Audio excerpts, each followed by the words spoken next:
Days off are precious, so I thought I'd take my family out for lunch in New York.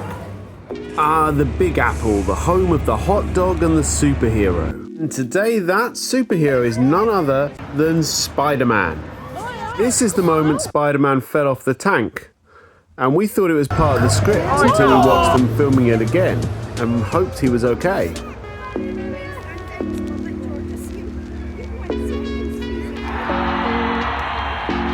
Now, those of you who are more observant, I'm sure will realise this is not New York. It is, in fact, Glasgow.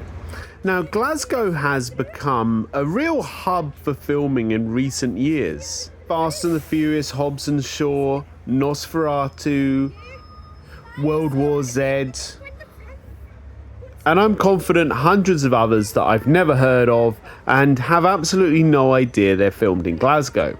Now, the beauty of Glasgow is it looks a bit like New York, it looks a bit like San Francisco, and it can pass for London as well.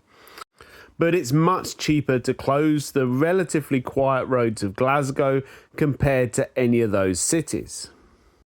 So as much fun as it is for my children to see American police cars and tanks and Spider-Man racing through the city today, that has made me think of something else that I want to tell you about.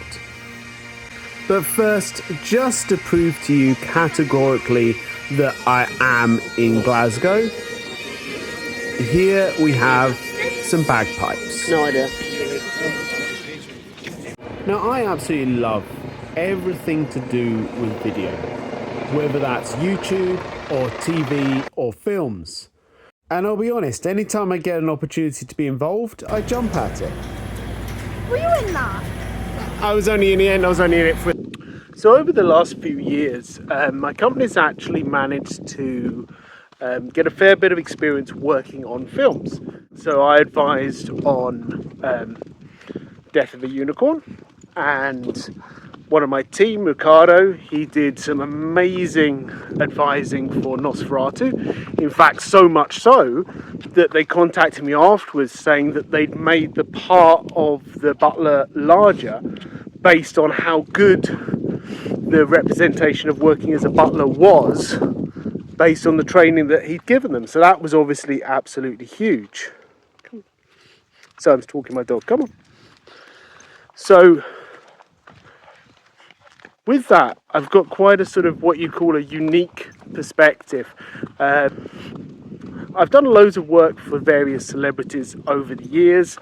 In my younger days, it was mostly musical acts, rock stars, things like that, where I was looking after them in the behind the scenes, in the dressing rooms and that kind of thing.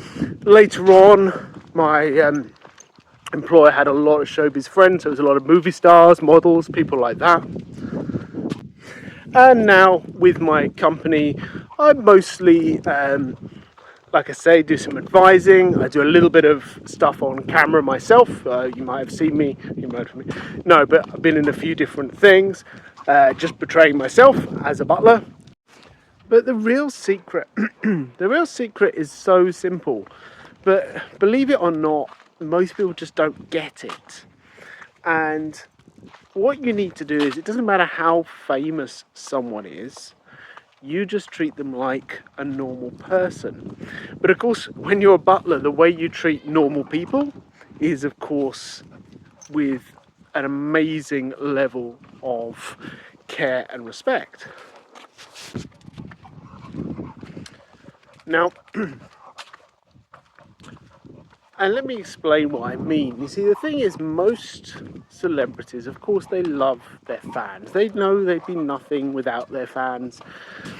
They enjoy signing autographs. They enjoy the admiration, because for a lot of people, that's why they became a celebrity in the first place. It's that feeling of someone, loving you. But when they're not in work mode, when they're relaxing, the last thing they want is to be surrounded by fans. So don't tell them you've got every one of their albums, or the fact that their film changed your life, or you've got a tattoo of them across your buttocks. Because frankly, they won't enjoy that. As a butler, you need to be slightly aloof. Now, that's not to say you shouldn't be friendly. You should, of course, be friendly, but it's important to keep the line. Always keep a strong line between you and your guests. And of course, that's across the board, but especially when you're looking after famous people. In a nutshell, I would say it's a bit like the old saying of if you need to it's a bit like the old saying of if you want a bank to lend you money, then you have to prove you don't need the money first. And it is very much like that for a butler looking after a celebrity. If your greatest ambition and the thing that would be most exciting to you is looking after a celebrity, don't become a butler, because it will not be what you want it to be. If you really want to be a butler, do become a butler. It probably will be what you want it to be, and chances are you'll look after plenty of celebrities while you're doing it. The thing that I love the most about being a butler is the fast-paced, challenging lifestyle. It's when people ask you to do the impossible, when you never know what's going to happen from one minute to the next. But realistically,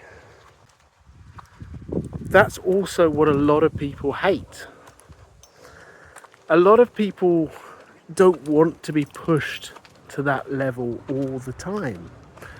And frankly, I can understand that. Sometimes, I'll be honest, it gets a bit much for me.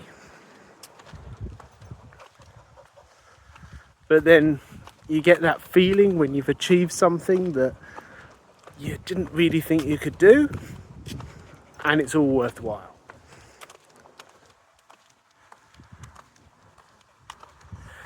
And there's never a time that that's more the case than when you're looking after people during filming. I remember I was looking after a very big A-list celebrity, or should I say my team were actually, because I did not personally look after this gentleman at all, but a large number of my team were involved, and I was the sort of the planner, shall we say. And we organised things for them, and every day they'd come up with another thing they wanted. So there'd be a requirement for eating in this special place, or a picnic, or an activity, or something like that. And because of their filming schedule, and because they had to be away from people, because they were actually filming a blockbuster movie at the same time, that was quite a challenge. But it was fun. Oh my god, this is cool. No. Oh, he fell off. I'm hoping he was meant to fall off. Yeah. Yeah. I mean, if there was smoke, he was probably supposed to fall.